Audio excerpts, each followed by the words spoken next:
Hello, कसे आहात सर्वजण? आशा आहे सर्वजण मस्त असाल, खुश असाल. तर आज ऐकणार आहोत गोष्ट काही काजव्यांची, ज्यांनी स्वतःमध्ये प्रकाश पाहिला नाही पण दुसऱ्यांच्या आयुष्यात मात्र काजव्यांची भूमिका आपल्या कार्यातून पार पाडत आहेत.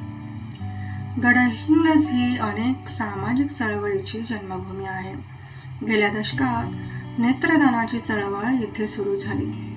पुरोगामी गडहिंग्लजकरांच्या कृतिशील पाठबळामुळे नेत्रदानाची 100री गाठली आहे. किंबहुना यातूनच परिसरातील अंधांना स्वावलंबी जगण्याचा मूलमंत्र मिळाला आहे. 2012 मध्ये अत्ताळ ग्रामस्थांनी नेत्रदान चळवळीची मुहूर्तमेढ रोवली.